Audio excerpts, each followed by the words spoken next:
The boarding process was as ordinary as any other Tuesday morning at Dallas-Fort Worth International Airport.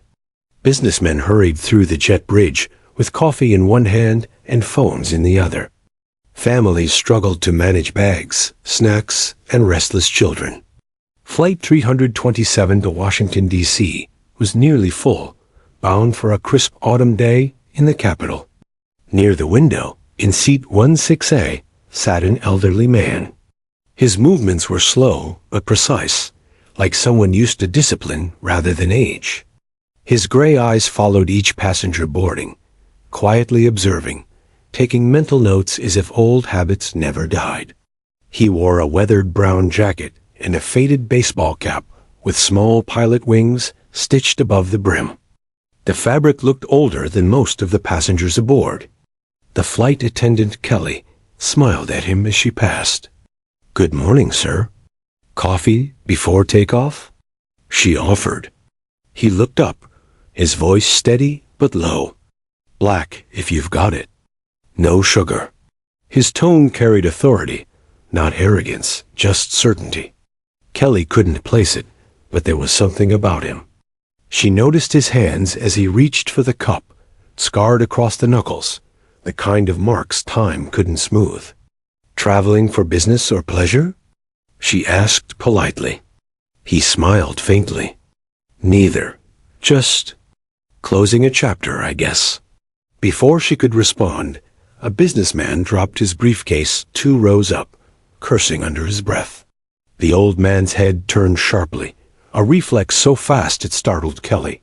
For a moment, he seemed younger, alert, scanning for danger that wasn't there.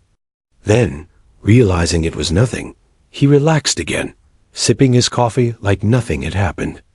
As passengers settled, seat 16B, a young Army private named Miller, took his place beside the old man. His uniform jacket bore the name patch and the hint of fresh training. "Morning, sir," Miller said politely, nodding. The old man gave a slight grin. "Private, huh? First deployment?" Miller blinked, surprised. "Yes, sir. How'd you know?" "Your haircut's too sharp, your eyes are too wide, and you're sitting too straight. You haven't learned to slouch yet," the man chuckled softly. Miller laughed nervously. "Guess I still got that new soldier smell, huh?" "You'll lose it fast enough," the old man said kindly. "Just remember, it's not the medals that matter. It's the men beside you when things go wrong." The conversation lingered in Miller's mind. He couldn't shake the feeling that this wasn't just some veteran making small talk. There was weight in the man's words, something that came from experience, far beyond training drills. As the engines roared to life, the flight attendants prepared the cabin. Kelly performed her safety demonstration with her usual cheer, but she kept glancing at 16A. Something about the old man's composure, the stillness, the focus felt almost military. When the plane lifted through the clouds, he didn't flinch, didn't look out the window like most passengers. He simply closed his eyes, mouthing words softly. Not a prayer, not a mantra. Something else. An hour into the flight, light turbulence rattled the cabin. Drinks spilled, passengers gasped. Kelly reached for the overhead bin, and Miller instinctively grabbed his seat armrest. But the old man in 16A didn't move. He simply placed his hand on the armrest with calm precision, stabilizing himself as if turbulence were no more than a bump in the road. "You okay, sir?" Miller asked. "Son," the old man said without opening his eyes, "this isn't turbulence. It's just the sky reminding you it's alive." Miller frowned, half amused, half curious. "You a pilot or something?" The man hesitated, just long enough for the silence to become an answer. "Once," he said finally. "Military?" The old man gave a short nod. "Long time ago." Before Miller could press for details, the intercom crackled to life. "Ladies and gentlemen, this is your captain speaking. We're making a slight course adjustment due to temporary airspace restrictions. Nothing to worry about. A few passengers exchanged puzzled looks.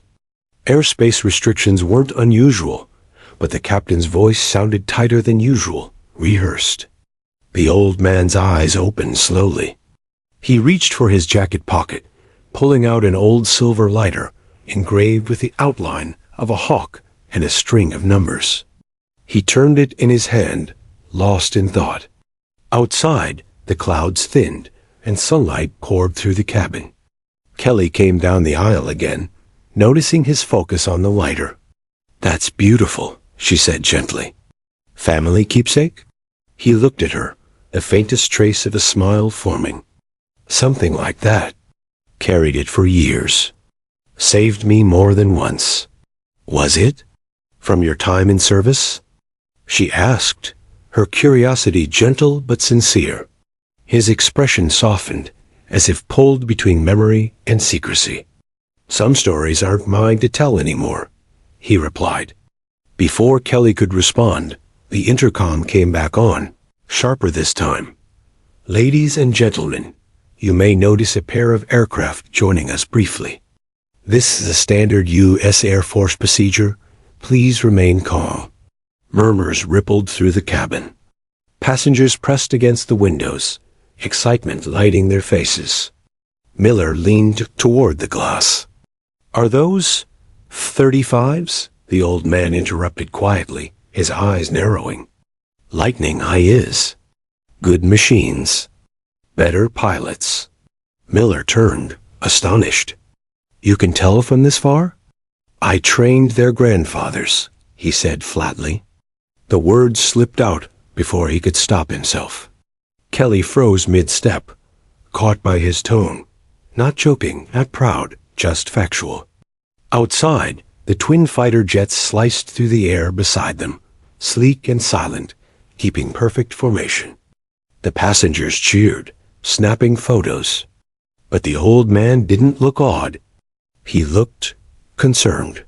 His hand tightened around his lighter, his eyes following every subtle movement of the jets. One of the F-35s drifted closer to the plane, so close the pilot's helmet was visible through the glass. The old man stared back, unblinking. Something passed between them, not recognition, but command. Kelly leaned closer. "Is everything all right, sir?" He didn't answer immediately. He simply whispered something under his breath, letters and numbers, too soft for her to hear. It sounded like a call sign. Then, just as suddenly, he leaned back and closed his eyes again. "Everything's fine, miss," he said calmly. "They're just saying hello." The plane continued eastward through a sea of clouds, but for Kelly and Miller, the cabin didn't feel ordinary anymore. The air carried tension, invisible, heavy, and mysterious. Who exactly was the man in 16A? The morning sun had fully broken through the haze, painting the fuselage of the commercial airliner in a warm golden hue. Most passengers relaxed after the turbulence, some napping. Others chatting idly about the strange announcement of a brief military escort. But not the man in 16A. He hadn't moved for several minutes. His gray eyes tracked the sky outside, following the vapor trails like a chess player reading the board. Beside him, Private Miller leaned toward the window. "Sir, you think something's wrong?" The old man's reply came after a beat. "Not wrong. Unusual." "Unusual how?" "They don't scramble lightning eyes just to wave at civilians," he murmured. Miller frowned. "Scramble?" The old man turned slightly, his tone clipped but calm. "Means they were deployed on short notice. Someone up there made a decision fast." Miller studied him, his curiosity piqued. "You really were a pilot, weren't you?" The old man didn't answer directly. He just said, "I knew the sound of jet engines before most men knew the sound of their own heartbeat." Then came the sound soft at first, a low rumble that grew into a steady, resonant thunder. Passengers gasped as two F-35s broke through the clouds and took formation on either side of the airliner. The sun caught their angular frames, flashing light across the cabin like camera bulbs. "Ladies and gentlemen," the captain's voice came over the intercom. Smooth but tight, "we're being escorted through restricted airspace by 2 U.S. Air Force fighters. There's no cause for concern. Please remain seated." Kelly, the flight attendant, made her way down the aisle, assuring nervous passengers. She stopped by 16A again. The old man's eyes were still locked on the jets. His expression wasn't fear or surprise. It was recognition, even pride. "Everything okay, sir?" she asked softly. He smiled faintly. "Everything's perfect. Haven't seen a Lightning II up close in years." Miller pressed his face to the window. "That's incredible. They're so close." "They're testing us," the old man said quietly. "What do you mean, testing?" He leaned in slightly, voice lowering.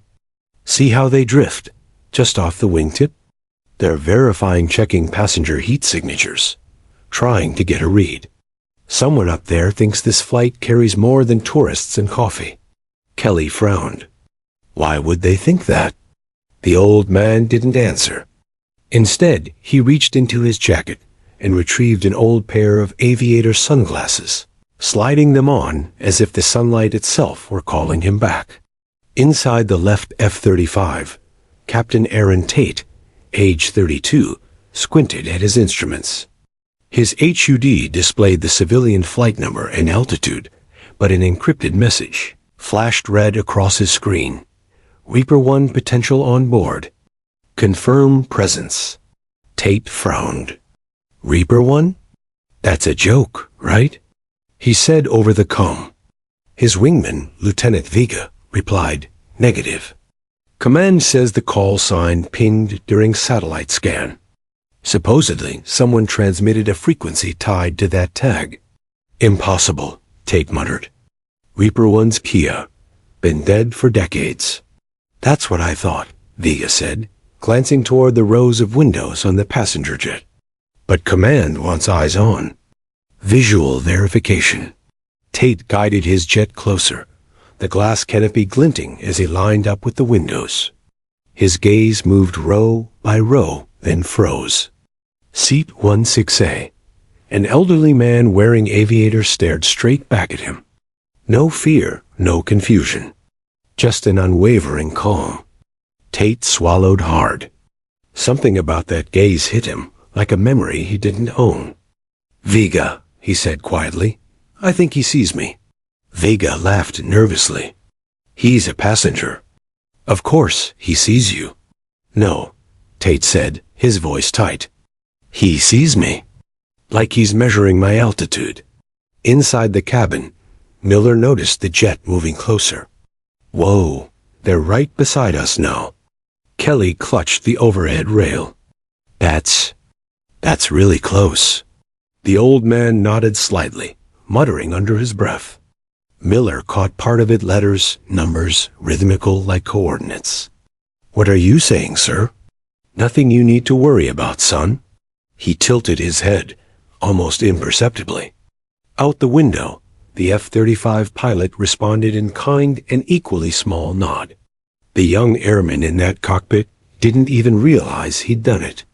Instinct met instinct, generations apart. Then the captain's voice came again, tense this time. "Ladies and gentlemen, please stay seated. We're experiencing a brief communications hold. Everything is fine." Kelly exchanged a worried glance with another flight attendant. The cockpit door was closed, but she could hear fragments of hushed conversation through the intercom. "Who is he?" Someone whispered inside. "ATC says verify a name, Reaper 1. "Reaper what?" "Old call sign. Classified. Just follow instructions." Kelly froze. That name, Reaper 1, the way the pilots had spoken it. She turned toward the old man. He was now resting his palms on his knees, eyes closed again, breathing slow and steady. "Sir?" she asked hesitantly. "Does that mean anything to you?" "Reaper 1? He opened one eye, his lips curling into a knowing smile. means they finally learned how to listen. Outside, both jets suddenly repositioned, banking left before returning to level flight. They weren't just flying alongside now, they were guarding. The old man sighed, rubbing a faint scar near his wrist. The sound of jet engines seemed to stir something deep within him. He whispered almost nostalgically, "They fly cleaner now. Smarter, but the sky still humbles them." Miller leaned in, whispering, "Sir, who are you, really?" The man's expression softened. "Just a passenger, kid. But once upon a time, they called me something else." "Reaper One?" He didn't answer, but the twinkle in his eye said enough. In the cockpit of the airliner, Captain Stevens gripped the radio, sweat forming on his temple. "Control, this is Flight 327. We're getting some confusing transmissions." "What's happening?" The response came crisp and urgent. "Captain, do not alarm passengers. You are carrying a VIP. Confirm if an elderly male, mid-80s, gray hair, window seat left side, possibly carrying Air Force insignias, is aboard." Stevens turned to his co-pilot. "Row 16. I think that's our guy." The co-pilot's voice shook. "Who is he?" "I don't know," Stevens whispered, "but the Pentagon sure does." Back in 16A, the old man tilted his head slightly. The jets shifted formation again, this time one rolling out ahead, the other hanging back. The dance was unmistakable, the same escort maneuver he'd once designed himself, decades earlier. Kelly's heart pounded as she crouched beside him. "Sir, are we in danger?" He looked at her kindly. "No, ma'am. Not today. Those boys are just nervous. They've never flown beside a ghost before." "A ghost?" He smiled. "That's what they called me. Back when I flew missions, no one was supposed to survive." The engines roared louder as the formation tightened. Passengers chattered excitedly, phones snapping photos, oblivious to the invisible threads of history tightening around them. The old man's fingers brushed the lighter again, tracing the engraved hawk. His mind drifted not to fear, but to memory. The desert, the night sky, the radio call that had changed his life. He'd lost brothers up there. He'd been declared missing in action, officially gone. And yet, here he was. Seat 16A, sipping cold coffee, being saluted by the future. Outside, Captain Tate's voice cracked through the comm again. "Command, I need clarification." "That's definitely him. What are my orders?" The response came back. "Maintain escort. Do not engage. Reaper 1 is priority." "Repeat, Reaper 1 is priority." Tate looked again at the old man through the glass. Their eyes met across 30,000 feet of air. Tate raised 2 fingers from his stick, a subtle pilot's salute. The old man gave a barely perceptible nod in return. And for the first time since the flight began, he smiled, not for himself, but for the world that still remembered.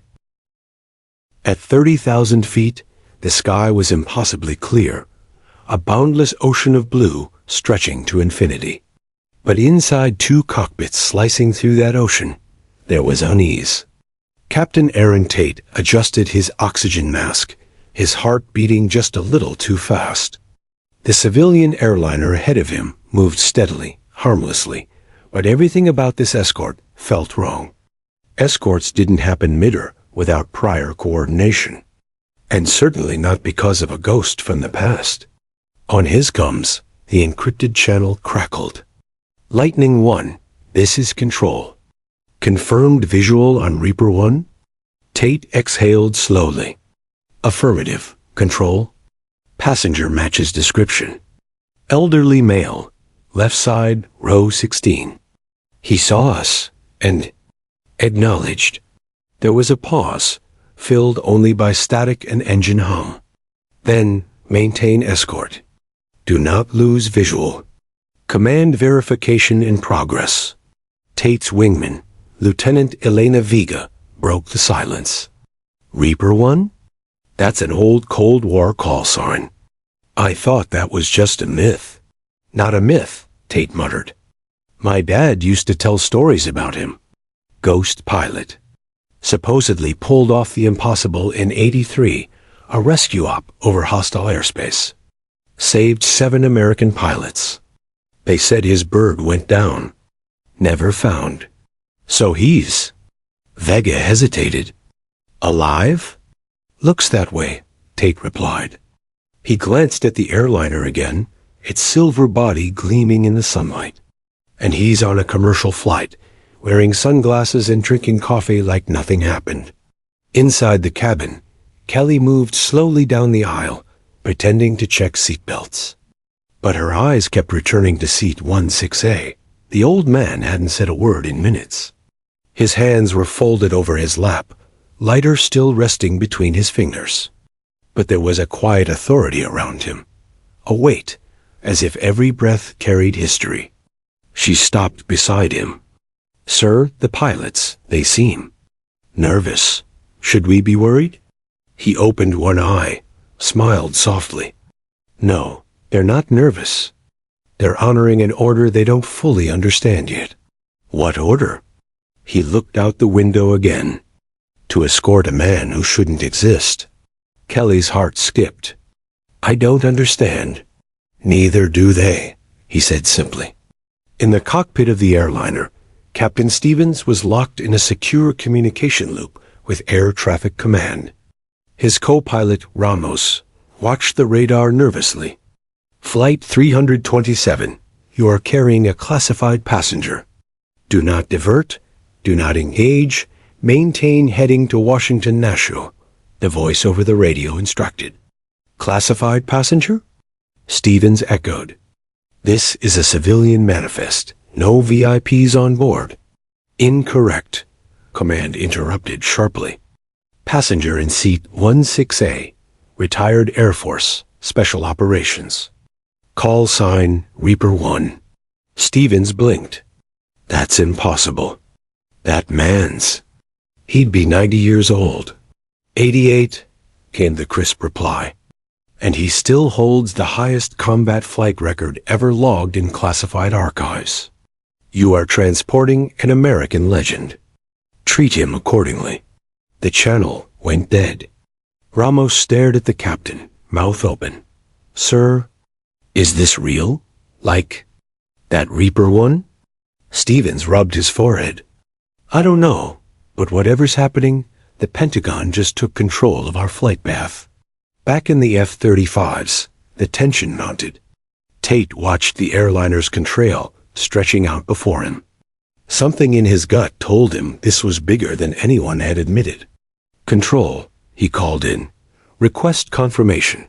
Who was Reaper 1 exactly? There was a pause. Then a lower, older voice cut into the channel. Captain Tate, this is General Hollis, Air Command. Tate straightened instinctively.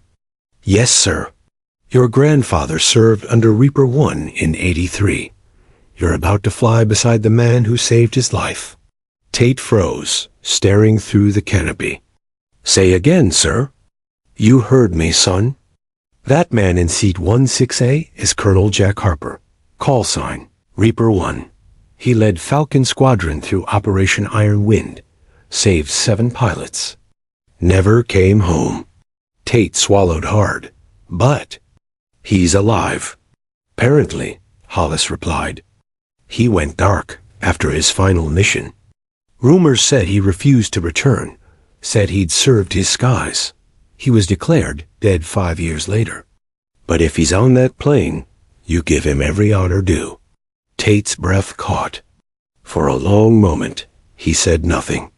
Then quietly, Understood, sir. Inside the cabin, the air had changed. It wasn't just curiosity anymore. It was reverence. Even passengers who didn't know why felt something different in the atmosphere. The airliner hummed like a stage waiting for its reveal. Private Miller sat rigid beside the old man. Sir, he said softly, I looked you up. I used the Wi-Fi. Your name came up on a military forum. You were reported MIA, Everyone thought you died in a crash." The old man smiled faintly, still gazing out the window. "I did for a while. What happened?" "Classified, son," he said gently. Then added, "Let's just say the war didn't end when the news said it did." Miller hesitated. "And those pilots out there, they're here for you?" "Not for me," he corrected. "For what I stood for." "And what's that, sir?" The old man's eyes glinted, reflecting the sunlight off the fighter jet wings. "That the sky belongs to those willing to fall for it." The tension inside the cockpit of Lightning One was electric. Viga's voice came through, soft but trembling. "Aaron, he just looked right at me. Like he knows who we are." "He probably does," Tate said, unable to tear his eyes away. "Men like him never forget faces, even ones they've never seen." "What do we do?" "We hold formation," Tate replied, "and we show him what the new generation learned from his shadow."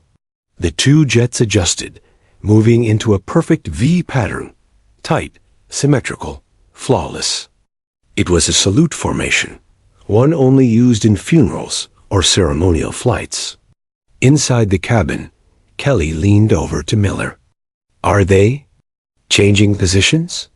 "Yeah," Miller whispered, eyes wide. "That's a salute formation." The old man nodded approvingly. "Good kids. Someone taught them right." Kelly's voice quivered. "Sir, who are you?" He looked at her for a long moment and finally spoke. "Name's Jack Harper. Used to fly under the call sign Reaper One. Guess they never took me off the roster." Kelly blinked, stunned. "So, all of this, it's for you?" He chuckled quietly. "No, miss. It's for every man and woman who kept the sky free. I'm just the ghost they remembered today." In the F-35s, General Hollis' voice came through again. "Lightning Flight, you are authorized to execute Eagle Salute. Make it clean." "Yes, sir," Tate said softly. The jets pulled up, banking high above the civilian plane, then dipped their wings in perfect unison, a gesture of profound military respect. Inside the cabin, passengers gasped. Phones came out. Miller pressed his forehead to the glass. "Sir, they're saluting you." Harper smiled, his eyes wet but steady. "No, son. They're saluting what's left of a promise." In the airliner's cockpit, Captain Stevens wiped a tear he didn't expect. "I've flown for 30 years, he said quietly to Ramos. "Never thought I'd share the sky with a legend."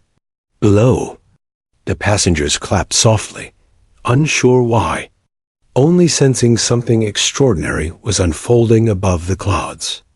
And in seat 16A, Colonel Jack Harper, Reaper One, sat quietly, the faint hum of the engines echoing the heartbeat of every pilot who'd ever flown before him.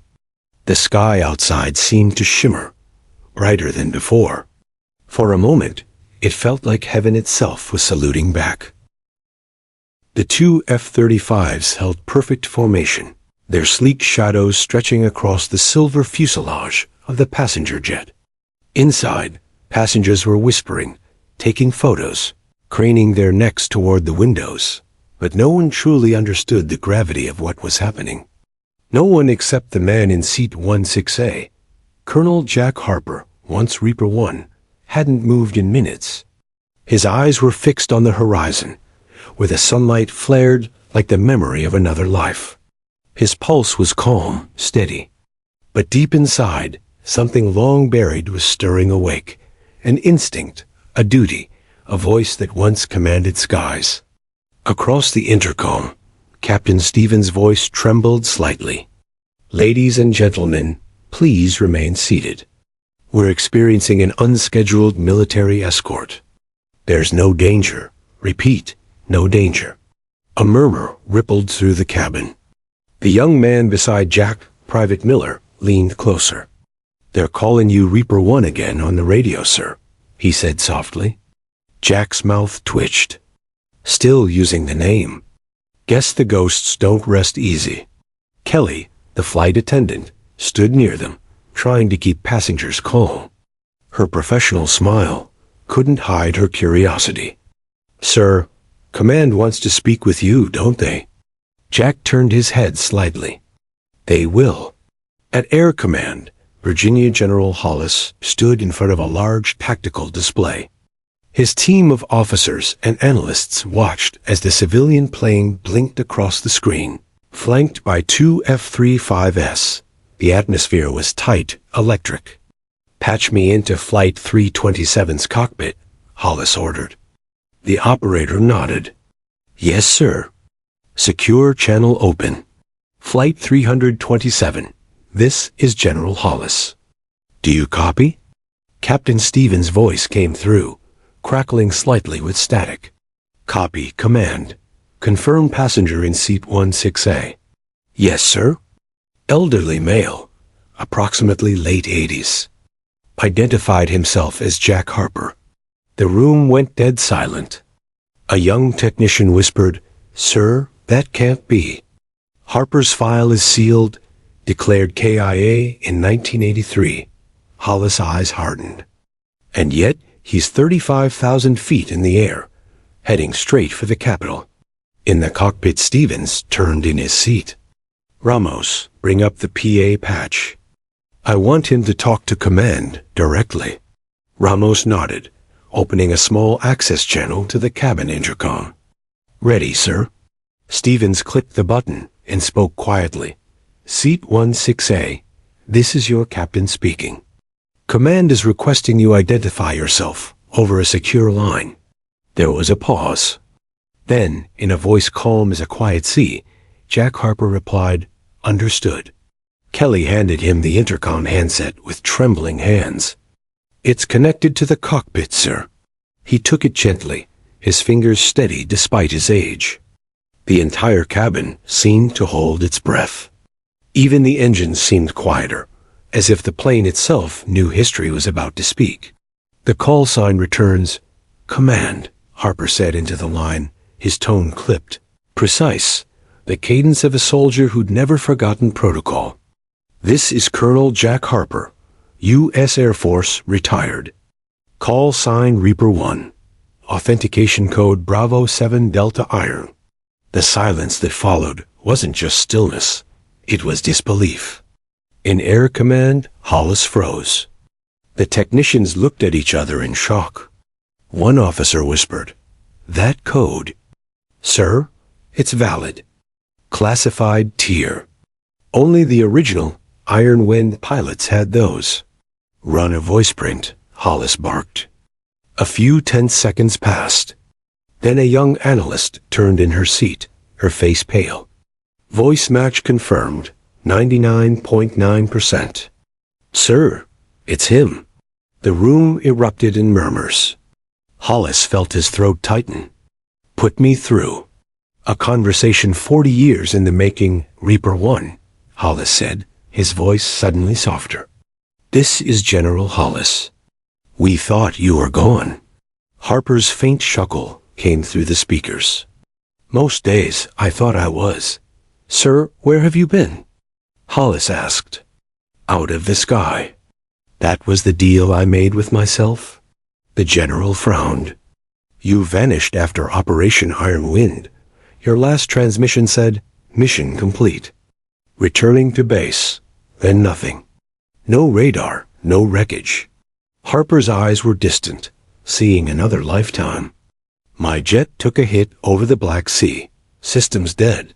Managed to glide her down near a fishing village. Spent years off the grid. Some debts you don't repay with medals. Why now?" Hollis asked. "Why come back?" Harper's voice grew quieter. "Because someone needed to remind your young pilots why they fly. Not for politics, not for rank, but for the man next to them. The sky's been getting crowded with machines, General. Someone has to bring the soul back." Mid-air reverence in the F-35s. Tate and Vega were listening to the same channel. Vega's hands trembled over the throttle. "My God," she whispered. "It's really him." Tate's voice cracked. My grandfather used to tell stories about Reaper One. Said he once saw him pull a dying jet out of a flat spin just to drag his wingman home. Guess legends don't die, Vega said softly. Tate keyed his mic. Reaper One, this is Lightning One. Sir? It's an honor to share the sky with you. Harper smiled faintly, eyes still on the horizon. The honor's mine, Lightning One. You're carrying the torch now. Keep her steady. Passengers' listening word spread through the cabin like wildfire. Every phone was recording. Every eye turned toward 16A. The flight attendants stood frozen near the galley, their composure replaced by awe. Private Miller leaned forward, voice trembling. Sir, the whole military's listening to you right now. Harper nodded slowly. Then I hope they're listening well.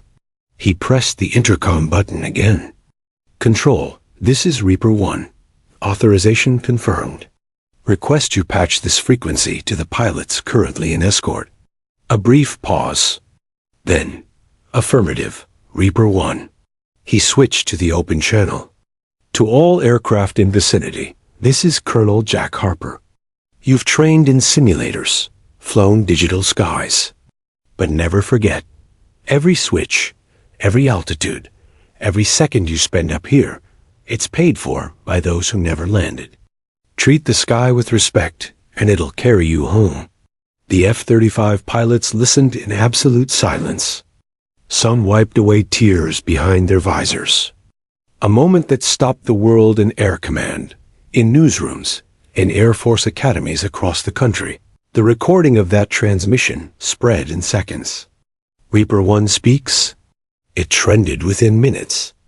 General Hollis removed his cap, standing silently. Patch that through to Arlington, he ordered softly. Let the fallen hear him too. Back in the plane, Kelly was crying quietly. The old man just smiled faintly, still calm, still collected. Never thought I'd talk to the sky again, he murmured. You just did, she whispered. And the whole world heard you. Passing the torch, Reaper One, came Tate's voice again. Sir, permission to fly your wing? Harper chuckled, the sound dry and genuine. You already are, son. The two F-35s shifted closer, aligning perfectly alongside the airliner.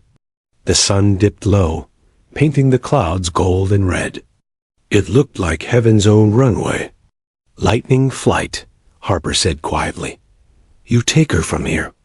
I've done my miles. Copy that, sir, Tate replied. But it's been an honor, Reaper One. Harper smiled. Then keep it that way. At 35,000 feet, the cabin was utterly silent now, not out of fear, but reverence. The passengers were no longer witnesses. They were participants in a living chapter of history. Harper looked out the window one last time. The fighters banked gracefully, breaking formation and rising into the sun's glare, a salute as old as flight itself. For a long moment, he didn't move. Then, finally, he whispered to himself, mission complete. The engines hummed, the clouds rolled by, and the man in seat 16A, the ghost of the sky, sat back, eyes closing with the quiet peace of someone who had finally come home. The White House Situation Room was never silent until that afternoon.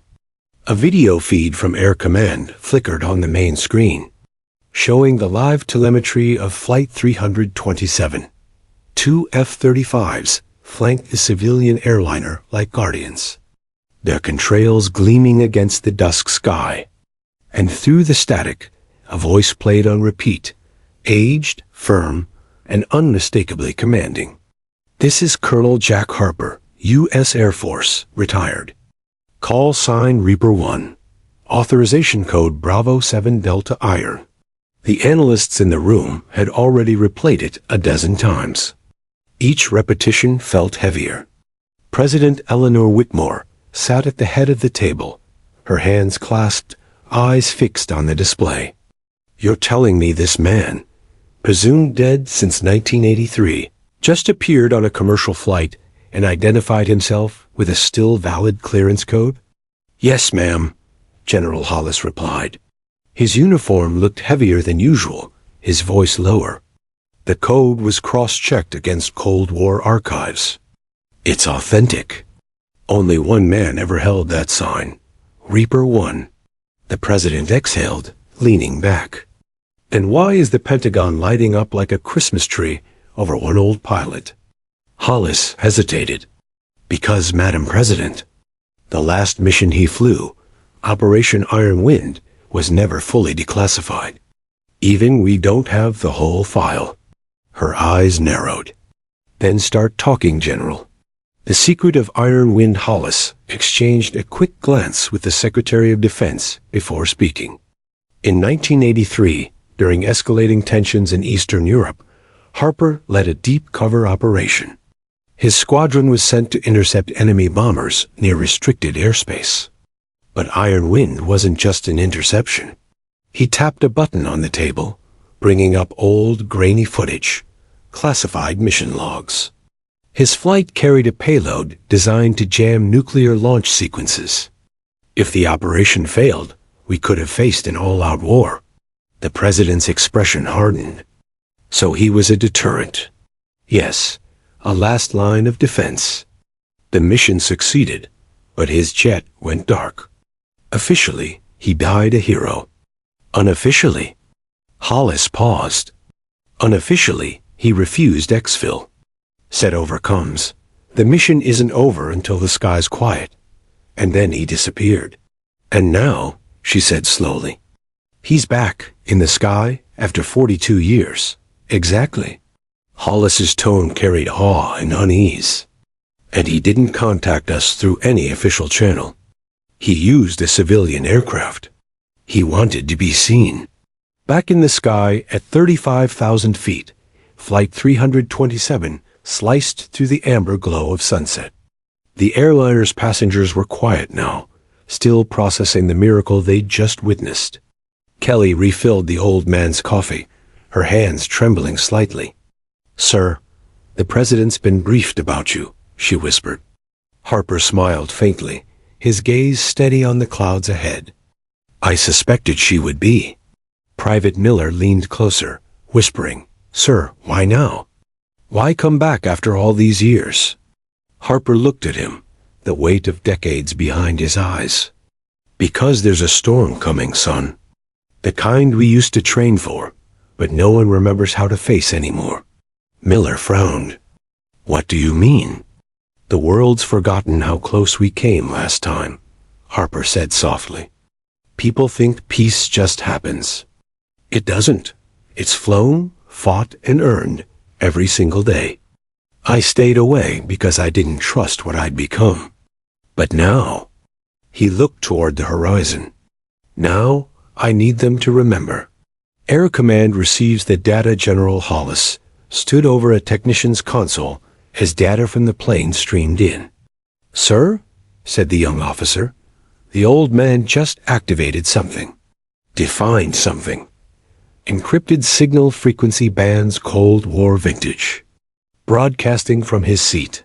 Track it. It's not traceable, sir. It's broadcasting outward, non-directional." Hollis frowned. "You mean everyone can hear it?" "Affirmative. It's transmitting to open civilian bands, shortwave, aviation, even ham frequencies." "What's he sending?" The officer hit the speakers. A soft, grainy hum filled the room, followed by Harper's voice. "To any pilot listening, commercial, private, or military, this is Reaper 1. You don't know me, but I know you. You fly because you love what's above. Don't let the politics below take that away from you. Protect the sky, not the orders that darken it." Every technician stopped working. Even the static seemed reverent. The world listens in hangars, flight towers, aircraft carriers, and cockpits around the world. The same message crackled through headsets. Pilots in training simulators froze mid-drill. Veteran aviators, long retired, turned up their radios in disbelief. On a small airfield in Texas, A gray-haired mechanic dropped his wrench, whispering, "That voice can't be." Across the Atlantic, NATO flight officers scrambled to verify transmissions. The name Reaper 1 flashed across encrypted NATO networks, flagged with priority historical. Social media erupted within minutes. Hashtag Reaper 1 trended globally. Yet amid the chaos, Harper sat calmly, sipping his coffee. In the Situation Room, the president stood. "General, I want this man brought to the ground safely and immediately." "Yes, ma'am," Hollis said. "But with respect, I don't think he's going to land until he's finished saying what he came to say." "Then find out what that is. Already working on it." A staffer rushed in, tablet in hand. "Ma'am, Air Command decoded part of his signal. It's not just a speech. It contains coordinates." The president's brows furrowed.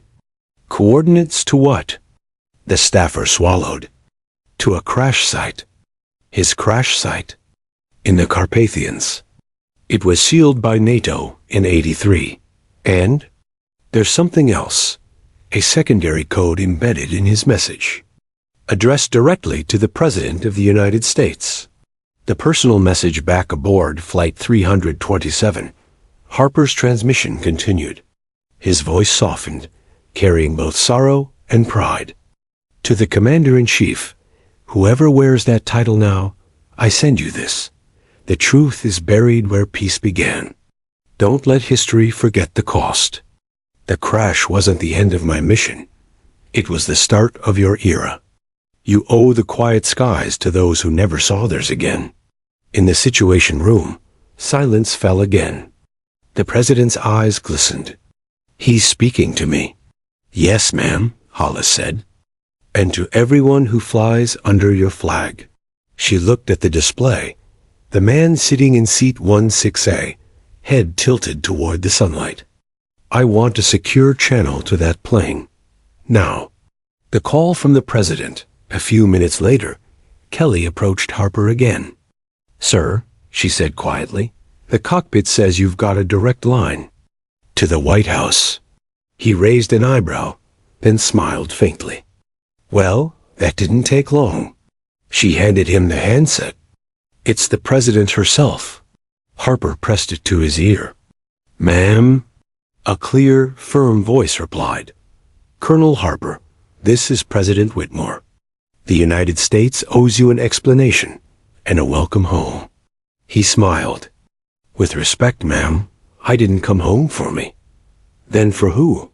"For the pilots who still believe freedom's worth the turbulence." The president paused. "Colonel, we'd like to debrief you, safely on the ground." "I'm on a scheduled flight, Mom," he said gently. "And for once, I plan to land it." The return the clouds ahead began to thin. Below, the outline of the Atlantic coastline shimmered in the dusklight. The control tower in Washington received new instructions. Flight 327 was to land under Priority 1 clearance. The F-35s stayed close, their wing lights pulsing in rhythmic salute. In the cabin, passengers began clapping, softly at first, then louder. Kelly looked around, tears in her eyes. "He did it," she whispered. Harper leaned back, the sunlight glinting off his pilot wing's pin, a relic he'd kept hidden all these years. "No," he murmured. "We did." At Air Command, General Hollis removed his cap, staring at the radar screen. "The old ghosts finally came home," he said quietly. And as the flight descended, radio chatter buzzed across military frequencies worldwide. Every pilot who heard Reaper One's voice that day, whether in a cockpit, a control tower, or a classroom, carried the message forward. Protect the sky, not the orders that darken it. The words became more than a signal. They became a creed. The sun was low, painting the sky in deep amber and crimson streaks as Flight 327 approached Washington National Airport. The airliner cut through the clouds like a silver arrow, escorted by 2 F-35s in perfect formation, their polished canopies reflecting the dying light. Inside, the passengers were quiet, tense, but no longer fearful. They understood somehow that history was unfolding in their cabin. Even Kelly and Miller, still wide-eyed from earlier events, felt the gravity pressing against the fuselage. Jack Harper, Reaper 1, sat in 16A, hands folded over the armrest, the faint glint of his aviator sunglasses catching the orange light. His eyes were calm, but beneath the serenity was the weight of decades of silence and secrets. Air traffic control and the presidential response. The control tower at Washington National was a flurry of activity. Radios buzzed, officers gestured frantically, and the entire airport had cleared every runway for the approaching flight. Flight 327. The tower controller's voice crackled, steady but tense. You are cleared for Priority 1 landing. Runway 19, wind calm. F-35 escorts to maintain position until touchdown. Welcome home, Colonel Harper. Harper nodded almost imperceptibly. Acknowledged tower, he said, his voice carrying decades of authority and calm experience. Meanwhile, at the White House, President Whitmore watched from the balcony of the Situation Room. General Hollis, she said, her voice steady but filled with emotion. How long before we can see him on the ground? Minutes, ma'am, Hollis replied. And we need to treat this carefully.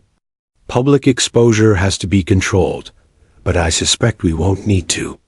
The man's presence is commanding enough to make the news wait.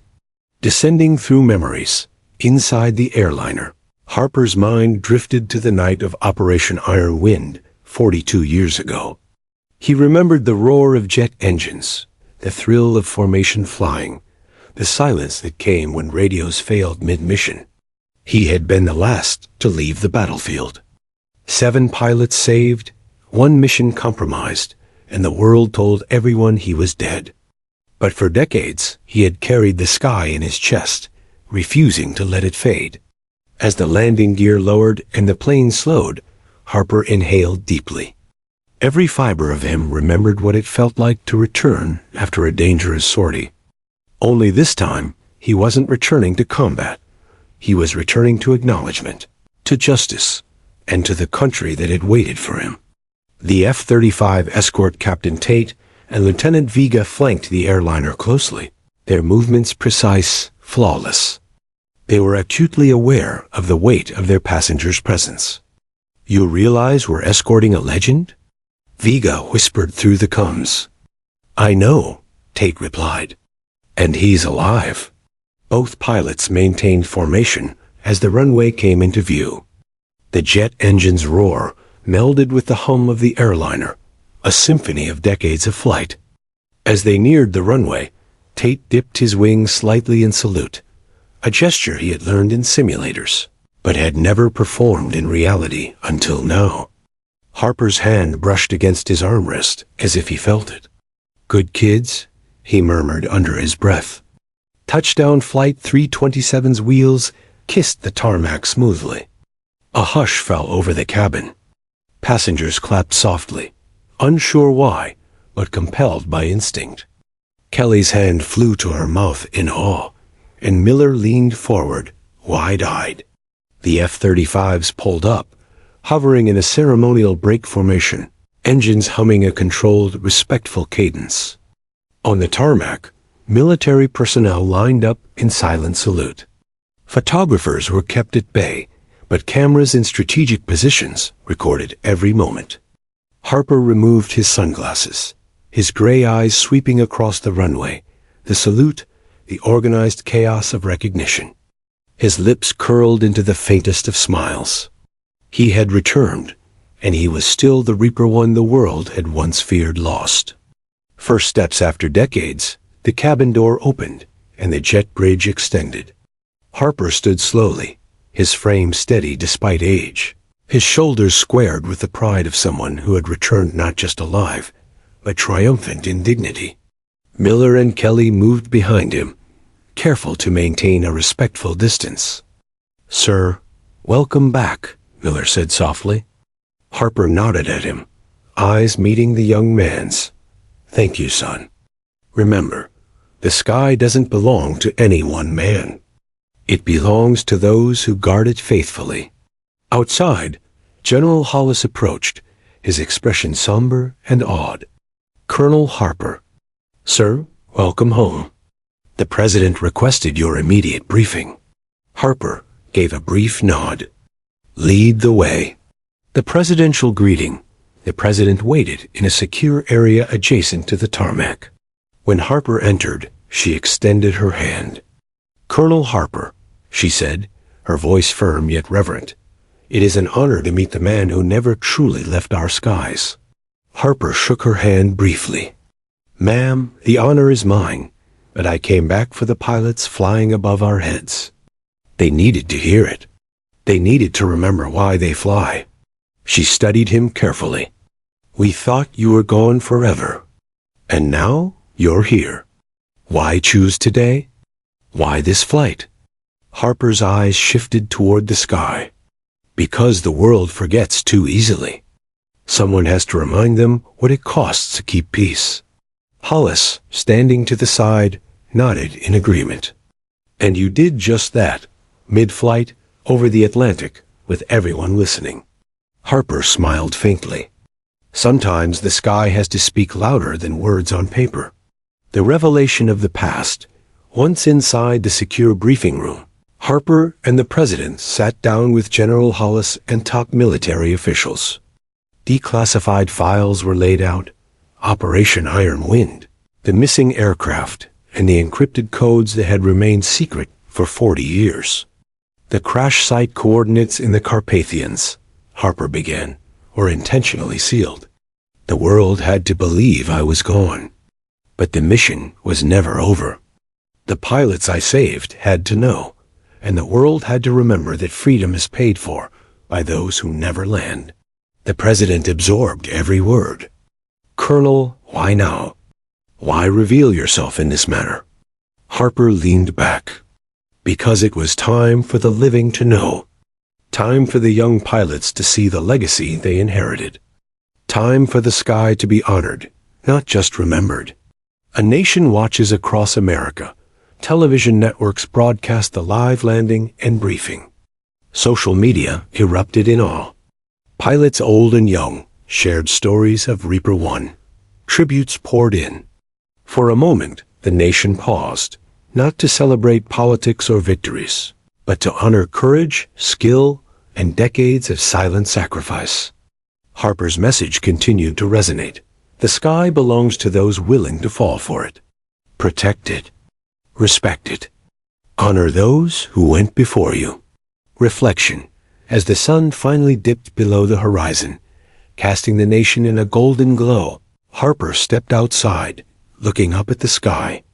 The F-35s had already returned to base, but the memory of their salute lingered. He inhaled deeply, feeling decades of tension and duty release. He had returned, delivered the message, and reminded a nation what it meant to guard the skies. Kelly approached quietly. Sir, what now? Harper's eyes twinkled faintly. Now I go home. And the sky? It stays in their hands. Miller smiled, inspired beyond words. Sir, thank you. Harper placed a hand on the younger man's shoulder. No thanks needed. Just keep flying true. And with that, Reaper One, Colonel Jack Harper, walked into history. A living legend returned, finally home. Inside a secure briefing room at the Pentagon, the mood was tense but reverent. Colonel Jack Harper, known as Reaper One, sat across from President Whitmore and General Hollis, declassified files spread across the table. Colonel Harper, the President began, her voice calm but curious. The nation knows the basics. Operation Iron Wind, a missing flight, presumed dead. But you were gone for 42 years. Why? Harper leaned back, his hands resting on the table. His gray hair gleamed under the fluorescent lights, but his posture was unyielding. Because some missions cannot be finished in public. Some truths are too dangerous to release. Hollis interjected, Sir, what exactly happened after your last transmission? The world thought you were gone. Harper's eyes flickered with memories of cold skies, hostile radar sweeps, and silent airfields. After our last engagement over the Black Sea, my jet was critically damaged. I had options: signal distress, request rescue, or disappear. I chose the third. The Soviets had eyes everywhere. If they captured me, the consequences would have been catastrophic, not just for me, but for the men I had saved and the operation itself. The president leaned forward. So you faked your death to protect them? Harper nodded. Exactly. I had to go dark. My existence became a ghost story, so the world would continue as if nothing had happened. But in reality, every decision I made kept lives safe, avoided escalation, and maintained global balance. Operation Iron Wind, the full story. General Hollis gestured to the files. We've had access to partial mission logs. Tell us what really happened in 1983. Harper opened a folder, revealing sketches of aircraft formations, enemy flight paths, and encrypted codes. Our squadron's primary objective was to prevent a nuclear escalation. The Soviets had launched a simulated nuclear strike exercise near NATO airspace. Our intelligence indicated that a miscommunication could trigger real conflict. Our job wasn't just interception. It was prevention. He paused, looking at the younger military officers in the room. One misstep, one wrong transmission, and the world could have faced war. That's why the operation was classified at the highest level, and why my disappearance was essential. Hollis' voice was quiet. So you didn't just go missing? You saved the world. Harper shrugged slightly, a dry humor in his tone. That's one way to put it. Another way is, I stayed out of sight so the men I protected could live and fly without the burden of my presence over them. The decades in the shadows, President Whitmore studied him. And the last 42 years? Harper smiled faintly. I lived among civilians, observed the world, trained myself in secrecy. I couldn't reveal who I was, so I adapted, became part of society without leaving a trace. I monitored global tensions silently, ensuring no operation compromised the fragile balance we had fought for. Miller, sitting beside Kelly in the room, whispered, 42 years. Just watching? Yes, Harper said softly. Watching, waiting, making sure the mistakes of the past were never repeated. That's why today, this flight, was important. I needed the next generation to hear my voice, to remember why the sky matters. The message's power across Washington. Social media feeds were alive with Reaper One's transmission. Pilots, civilians, and historians were replaying the message. Protect the sky, not the orders that darken it. Military analysts debated the meaning. Some called it a morale booster, others a strategic reminder. But everyone agreed. The voice carried the weight of decades of experience, sacrifice, and authority. Harper continued in the Pentagon briefing. Every pilot who hears me today is connected, across generations. This message isn't just for recognition. It's a call to uphold the code of the skies, the honor of those who flew before us. A nation holds its breath outside the briefing room. Journalists were camped at every media outlet. The footage of Flight 327 landing, flanked by F-35s, had already gone viral. Americans across the country were in awe, celebrating the return of a legend they didn't expect to see alive. Inside, the president spoke softly. Colonel Harper, we are ready to release some details to the public. But your story, the truth, it must be told carefully. The world will want to know why you disappeared. Harper nodded. I understand. The truth isn't always comfortable, ma'am. Some will see it as heroism. Others, as mystery. But they must know this. Operation Iron Wind was about preventing catastrophe, not seeking glory. Hollis added, and your call sign, Reaper One, It became more than a name. It became a symbol. A reminder of vigilance, courage, and sacrifice. Harper's gaze softened. I never wanted a symbol. I wanted action. But I accept the responsibility now, because someone must carry the lessons forward. The lessons of silence, he continued. I watched the world change, saw technology advance, and observed pilots learning in simulators rather than under real skies. My absence reminded them that every flight carries risk, and every sky has stakes. This is why I returned today, to reconnect the past with the present, so those lessons aren't forgotten. President Whitmore nodded slowly. Colonel, you've given the nation more than a story. You've given us perspective, courage, and humility.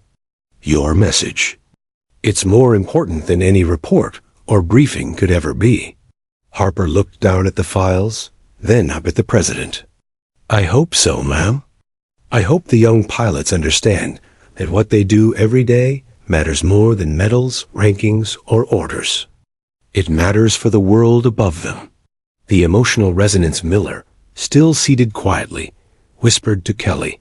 He saved lives without anyone knowing. And now he's here. Kelly nodded, tears in her eyes. 42 years. He carried the weight of the world alone. Harper, overhearing, said softly, not alone. Every pilot who flies carries that weight, even if they don't realize it. I only remind them.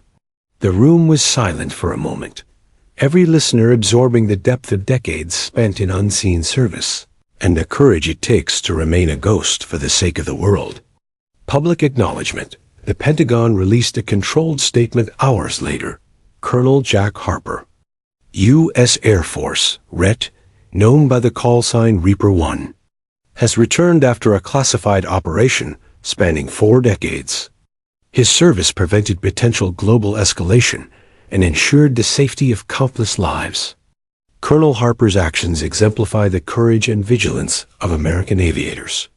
Across the nation, this statement inspired awe, gratitude, and reflection.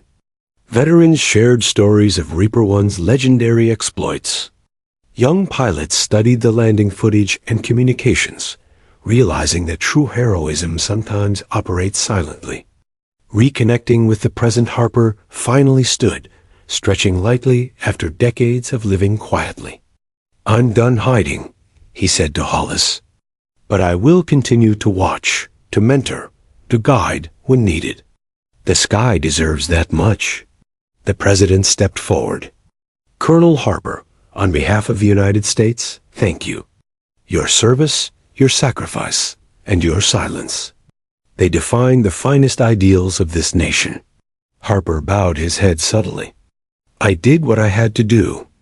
And now, the sky belongs to those ready to protect it, not me.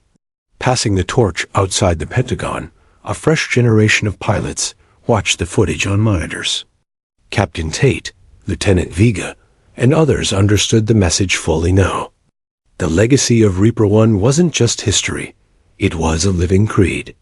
Tate turned to Vega. He gave us more than guidance. He gave us responsibility. Vega nodded. And a reminder that the sky isn't just space above us. It's a duty. Miller, observing Harper's calm demeanor, whispered, I'll never forget this day. The day history landed in front of us. Harper, walking past them, smiled faintly. Good. Then the next generation is ready. Don't let them forget it. The sun had risen over Washington, casting a golden glow over the Pentagon grounds. Media crews were present, but in a controlled, respectful arrangement. The moment demanded dignity, not spectacle. Colonel Jack Harper, Reaper 1, stood at attention in his dress uniform, decades of service etched into the lines of his face. His gray hair gleamed, his eyes reflected the memories of countless missions, and the weight of years spent as a ghost soldier rested lightly on his shoulders. President Whitmore approached him slowly. The crowd behind her hushed. Military officers, aviators, and civilians alike watched the moment in awe. Colonel Harper, she began, her voice carrying across the ceremonial grounds, today we honor more than a hero. We honor the courage, sacrifice, and vigilance that has protected our skies and our world, often unseen, often unrecognized. Reaper 1, the man who refused glory, yet defined it. Thank you. Harper's eyes flickered briefly toward the F-35s circling above, engines humming in tribute. Ma'am, I only did what duty required. The credit belongs to every pilot who flies with integrity and to every soldier who protects what cannot protect itself. The ceremony, a squadron of F-35s performed a low, precise flyby, their contrails forming parallel lines across the bright sky, a final salute from the men and women of the Air Force. On the ground, soldiers snapped to attention, saluting in unison. Harper removed his cap, holding it over his heart, feeling the warmth of decades of respect. The air was thick with emotion, reverence, and history. General Hollis approached, placing a hand on Harper's shoulder. Sir, the nation will never forget today, or you. Harper nodded, his voice calm but firm. I hope they remember the sky itself, not just me. The public recognition hours later, the Pentagon released footage and statements to the public. News outlets broadcasted every moment of Harper's return, landing, and the ceremonial farewell. Social media erupted. Reaper 1 is alive. The legend returns. A hero we didn't know we still had. Veterans, current pilots, and citizens alike watched in silence, awe, and pride. Across classrooms and airfields, instructors paused lessons to show students the legend in motion. A young pilot in training whispered to his instructor, I want to be like him someday. The instructor nodded. Then start by understanding why he flew and why he waited. The final words Harper took the podium, his voice resonating over the crowd and broadcast live to millions. 42 years ago, I disappeared to keep a mission secret and protect lives. For decades, I lived quietly, unseen. But today, I come forward not for recognition, but to remind everyone, especially the young pilots and aviators, that the sky is a responsibility. It is sacred. Protect it. Honor it. And never forget those who did, in silence, what others could not. The crowd erupted into applause, cheers, and quiet salutes. Even seasoned officers found tears in their eyes. Harper looked upward one last time, his eyes tracing the paths of the F-35s circling in tribute. He whispered softly, Goodbye, old friends. Thank you for carrying the torch. Passing the torch, Captain Tate and Lieutenant Vega, who had escorted him on Flight 327, approached Harper. Sir, Tate said, we'll continue the legacy. We understand now. It's more than flying. It's protecting. Harper smiled faintly, his gray eyes twinkling. Then the sky remains in good hands. Remember, it's not about the medals, the rank, or the orders. It's about those who fly beside you, and those you protect below. Vega nodded. We won't forget, Reaper 1. A quiet departure after the ceremony, Harper walked away from the podium, through the formation of saluting soldiers and officers. He passed civilians, journalists, and students, all eager to glimpse the man who had lived the legend. Kelly, who had witnessed him on the flight, walked beside him quietly. Sir, are you really done? Harper smiled faintly. Done flying the skies, perhaps. Done serving them? Never. Someone always watches. Someone always protects. I just... Step aside now. He paused briefly at the edge of the tarmac, gazing skyward. The engines of F-35s and commercial planes merged into a harmonious hum, a living memory of a life spent in the clouds. A nation inspired across the country. Pilots shared stories of Reaper 1, emulating his tactics, philosophy, and courage. Civilians, too, were inspired, understanding that sacrifice often occurs in silence, that heroes are not always visible, and that history is sometimes safeguarded by those who vanish without fanfare. Young Miller, now inspired to join the Air Force, whispered to Kelly, "I want to fly like him, to carry that responsibility." Kelly smiled, tears glistening in her eyes. "Ben, remember his words. Protect the sky, not the orders that darken it." The legend becomes legacy. As evening descended, Harper walked quietly toward a private waiting car. General Hollis approached him one last time. "Sir, on behalf of the United States, I salute you." Harper nodded, his posture impeccable. "And I salute the men and women who will continue the work. My time is done. Theirs has just begun." The car door closed. Harper looked once more at the sky, reflecting on decades of duty, secrecy, and devotion. The final salute had been given, both from the pilots above and the nation below.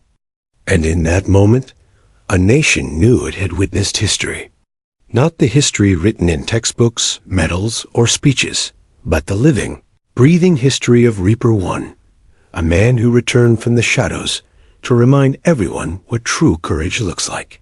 Epilogue. In a quiet home, Harper finally removed his flight jacket, carefully folding it. He placed it on a shelf beside memorabilia of missions long past, maps, journals, photographs of pilots, and the faded wings of his old F-4 Phantom. He sat in an armchair by the window, looking out at the horizon. The sun dipped below the skyline, painting the clouds in gold and crimson. "For 42 years, I watched silently," he whispered. "Now, the sky belongs to them, and they will protect it. They always will." A final hum of engines echoed in the distance, a reminder that the world continues, the skies are alive, and heroes sometimes return to ensure history remembers the lessons that matter most. And with that, Reaper One, Colonel Jack Harper, closed his eyes, a silent legend at peace, leaving behind a legacy that would inspire generations of pilots, leaders, and dreamers forever.